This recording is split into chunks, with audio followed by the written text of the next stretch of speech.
All right, let's take a look at our friends in the press, because these guys have sacrificed all their credibility, all their objectivity, all their ethics, all their principles, all the reasons that we defend the press because of the First Amendment. They have thrown under the bus. They are enemies of the people. There's just no question about it. They hate the people. They despise the people. And you know, there's actually more to it than that. I want to just take a look at what the left is like. I mean, it's really interesting to me. Van Jones. Let's take a look at Van Jones' reaction to the media declaring that Biden is the winner. This is cut 23.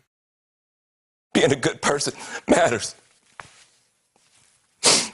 And it's easier for a whole lot of people. If you're Muslim in this country, you don't have to worry if the president doesn't want you here. If you're an immigrant, you don't have to worry if the president's going to be happier to have babies snatched away or send dreamers back for no reason. This is vindication for a lot of people who have really suffered. That was kind of like I reacted when Trump was elected, right? we played that clip on the backstage, which is us laughing hysterically. So this guy works for CNN, and I don't hate Van Jones. You know, I know he's looking for something here. You know, I know he's an honest guy. He works at a lie factory.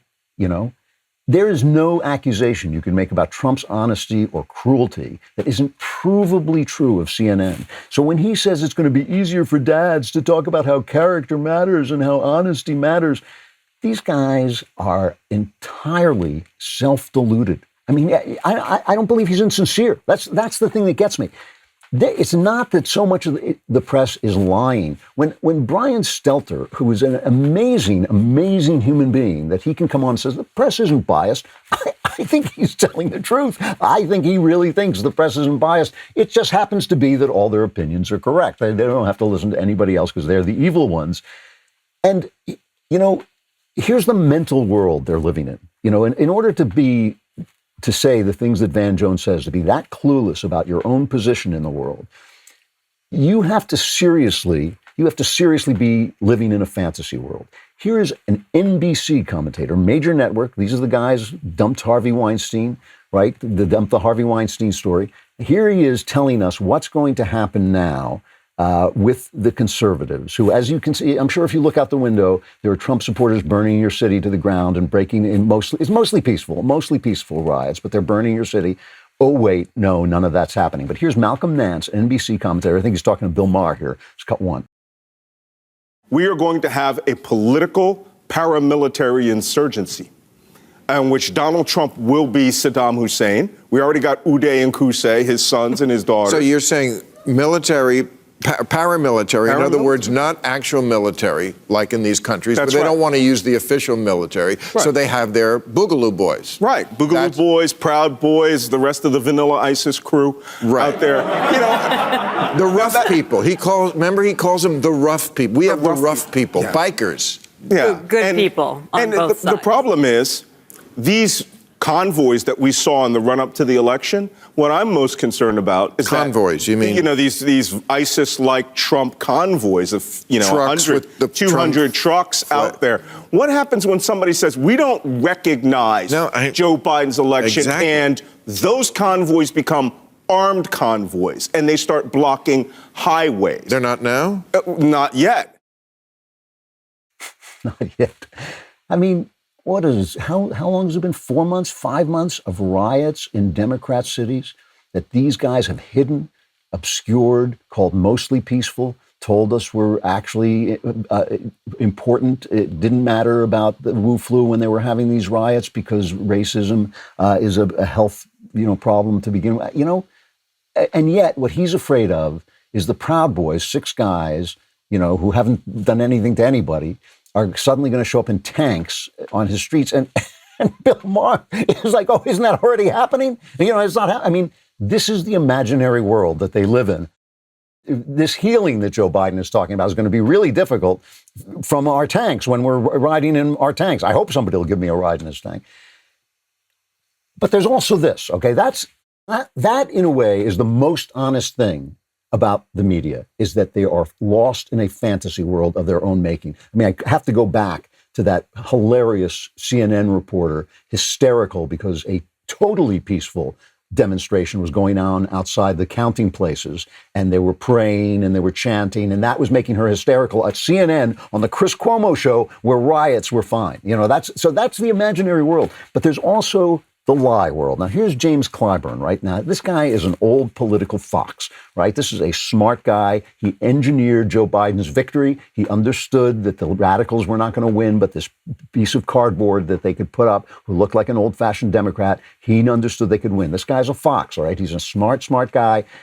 Listen to what he's saying about the challenges to the election. It's cut 7. It doesn't matter to me whether or not he concedes. What matters to me is whether or not the Republican Party will step up and help us preserve the integrity of this democracy. Mm-hmm. We have been the envy of the world, but we have also received a lot of disdain from places around the world. See, I'm old enough to remember Nikita Khrushchev. I remember that speech at the United Nations when he looked out and says, "We will bury you." I will never forget that. And so I don't understand how Republicans can allow Putin to dictate the fortunes of this country. And that's what's going on here. Now, see, this is different. Clyburn knows that Putin has nothing to do with anything. They have messed with this election on ABC, on NBC, on CBS, Russian collusion, Brett Kavanaugh's a rapist, Trump is Hitler. They have messed with the election. What did Vladimir Putin do? Engineer like 3 Facebook ads, basically, to try and change people's minds. Clyburn knows this. And what's really fascinating here is I'm also old enough to remember Khrushchev, just barely, but I'm also old enough to remember when we, the Republicans, the right, were constantly being accused of red baiting. Right? Everything was the commies. The commies were under the bed. Somebody once said they see commies under the bed. I can't remember who said that, but that was, I think they said of Nixon, he sees communists under the bed. Everything was red baiting. Oh, you see communists. You're calling everybody a communist. You're denying jobs to people who just happen to be communists. What's wrong with that? What's wrong with wanting a fair world?